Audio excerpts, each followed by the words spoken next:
সকাল সকাল ঘুম থেকে উঠে এগুলো দেখার পরে কেমন লাগে ভাই বলেন? সত্যি ভিডিওটা দেখে আমার কলিজায় কেমন যেন আগুন ধরে গেছে, আমার কলিজাটা কেঁপে উঠলো।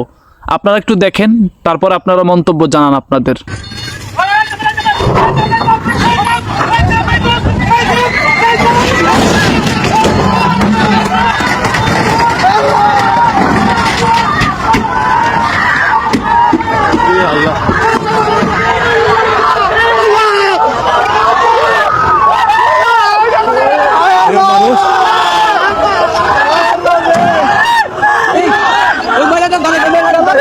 মানুষজন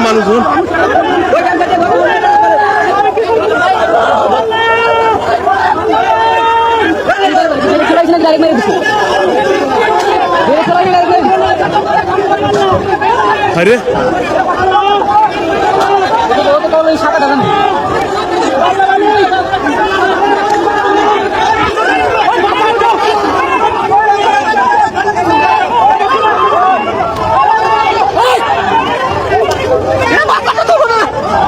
বহু মানুষ আছে তো বাসের ভিতরে।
এটা ছিল 1 নাম্বার ভিডিও, এবার 2য় নাম্বার ভিডিওটা আর একটু দেখেন। তো আপনি যে বিষয়টা জানতে চাচ্ছিলেন যে আসলে চালকের আসলে কে ছিলেন, আমরা এখানে এসে স্থানীয়দের সাথে কথা বলে যেমনটি জানতে পেরেছি, যারা প্রত্যক্ষদর্শী ছিলেন তারা বলছেন যে বাসের যিনি চালক ছিলেন, প্রকৃত চালক, তিনি আসলে এখানে যখন ফেরির জন্য বাসটি অপেক্ষা করছিলেন তখন তিনি বাস থেকে নেমে গিয়েছিলেন এবং হেল্পারকে তিনি বলেছিলেন যে সে যেন এই ফেরি আসার সাথে সাথে ফেরিতে বাসটি ওঠানো হয়, এই দায়িত্ব তিনি হেল্পারকে দিয়ে তিনি নেমে গিয়েছিলেন। এবং যখন ফেরিটি ঘাটে আসে এবং পল্টনে 3 নম্বর এই যে ফেরিঘাটের পল্টনে যখন ফেরিটি আসে, বাসটি তখন এই ফেরিতে ওঠার চেষ্টা করছিল, আর তখনই আসলে নিয়ন্ত্রণ হারিয়ে বাসটি পড়ে গিয়েছিল পানিতে। এবং এই পুরো বাসেই কিন্তু প্রায় অর্ধশত যাত্রী নিয়ে আমরা জানি এই বাসটি ঢাকার উদ্দেশ্যে রওনা হয়েছিল এবং ঢাকার উদ্দেশ্যে যেতেই পথেই কিন্তু এই দৌলতদিয়া ফেরিঘাটের 3 নম্বর ফেরিঘাটে এই দুর্ঘটনাটি ঘটে। আমরা যখন ঘটনা শুনেছি তখন তাৎক্ষণিকভাবে আমরা এই যে বিআইডব্লিউটি যে সকল ঊর্ধ্বতন কর্মকর্তা তারা যেমন এসেছেন এবং এই নৌ প্রতিমন্ত্রী রাজীব আহসান তিনি ঘটনাস্থলে এসেছেন, তিনি ঘটনাস্থলে এসে পুরো বিষয়টি তিনি এই যে উদ্ধারের যে অভিযান, সেই উদ্ধারের যে এই যে বাসটি পড়ে গিয়েছিল নদীতে, সেটি 7 ঘন্টার চেষ্টায়, অর্থাৎ ফায়ার সার্ভিস, বিআইডব্লিউটি এবং অন্যান্য যে সকল আইন শৃঙ্খলা রক্ষাকারী বাহিনী রয়েছে, বিভিন্ন সরকারি বিভিন্ন সংস্থা রয়েছে, সবাই সার্বিক প্রচেষ্টায়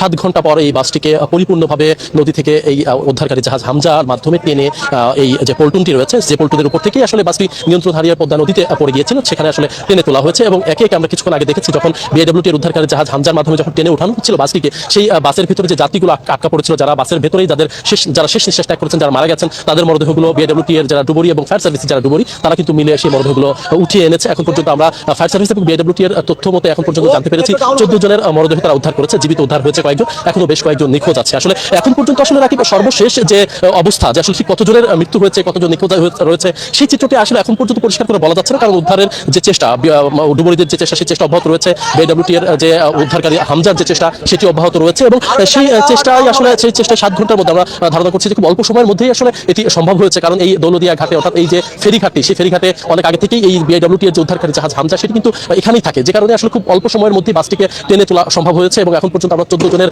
মরদেহ পেয়েছি, এখন পর্যন্ত নিশ্চিত হতে পেরেছি, আরো হয়তো এই মরদেহের সংখ্যা বাড়তে পারে, সেটি আসলে বলা যায়। তবে সড়ক দুর্ঘটনা এবং পাশাপাশি যে নৌ দুর্ঘটনা, একের পর এক মানুষের প্রাণহানি, এটি আসলে এক ধরনের দুঃখজনক চিত্র। আসলে বাংলাদেশের এই যে ব্যবস্থাপনায়, পরিবহন খাতের যে অব্যবস্থাপনা, সেটিও আসলে কিন্তু ফুটে উঠেছে রাকিব। কারণ আমরা স্থানীয়দের মাধ্যমে যেটি জানতে পেরেছি যে চালক আসলে নিজের চালকের আসলে ছিলেন না, একজন অদক্ষ হেল্পারের হাতে তিনি এই বাসটি ছেড়ে দিয়েছিলেন এবং অর্ধশত মানুষের যে জীবন, সেই জীবন নিয়ে কিন্তু এক ধরনের ছেলে খেলার মতো নমুনা চিত্র আমরা কিন্তু দেখলাম। আমরা ভিডিওতে যেমনটি দেখেছি যে বাসটি একেবারে নিয়ন্ত্রণ হারিয়ে সরাসরি এই যে 3 নম্বর ফেরিঘাটের যে পল্টন থেকে সরাসরি সেটি সেটি পানির ভিতরে চলে গেছিল, বাসটি উল্টে পানির ভিতরে চলে গেছে। এতে করে এখন পর্যন্ত এই যে শহর পরিবহনের যে কর্তৃপক্ষ যার মালিক পক্ষ তাদের কাউকে আমরা এই ফেরিঘাটে এসে পাইনি, এবং যে চালকের কথা বলা হচ্ছে যিনি আসলে হেল্পারের হাতে গাড়িটি ছেড়ে দিয়ে তিনি নিচে নেমে গিয়েছিলেন তাকেও এখন পর্যন্ত এখানে পাওয়া যায়নি। আসলে এই বিষয়টি আসলে তিনি কে ছিলেন শহর পরিবহনের কর্তৃপক্ষের সাথে আসলে আনুষ্ঠানিকভাবে কথা বলতে না পারলে এই চালকের পরিচয় সম্পর্কে আসলে নিশ্চিত হওয়া সম্ভব না, কারণ এই বাসটি আসলে ছেড়ে এসেছিল অনেক দূর থেকে ছেড়ে এসে সেটি কিন্তু এসছে এখানে এই জায়গাটিতে। সুতরাং যে কারণে আসলে এখানে এখন পর্যন্ত এই পরিবহন কর্তৃপক্ষ তারা আসলে নিজেরা এখানে কেউ এখন পর্যন্ত আসেনি। এখানে শুধুমাত্র আইন শৃঙ্খলা রক্ষাকারী বাহিনী,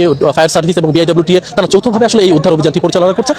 একবার একটু চিন্তা করে দেখেন ভাই, এই জায়গায় যদি আপনার কোনো আত্মীয় স্বজন বা আপনি থাকতেন বা আপনার পরিবারের কেউ থাকতো, কেমন লাগতো আপনার?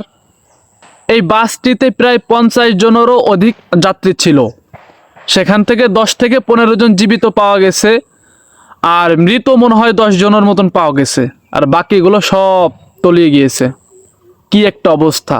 আমাদের বাংলাদেশের চলন বহন এখনো সংস্কার হয় নাই। কিছুদিন আগেও আমাদের কিন্তু একজন ভাই ও তোর বাবা নিমিষেই কিন্তু লঞ্চ দুর্ঘটনায় জায়গায় মারা গিয়েছেন। এখন আবার এত বড় একটা দুর্ঘটনা, জানি না এদের পরিবাররা কিভাবে শোক পালন করবে। যাই হোক, জীবিত সবাইকে আল্লাহ তাআলা দ্রুত সুস্থতা দান করুক এবং মৃত সবাইকে আল্লাহ তাআলা জান্নাতবাসী করুক, আর পরিবারের সবাইকে আল্লাহ তাআলা সবরে জামিল দান করুক। আমিন।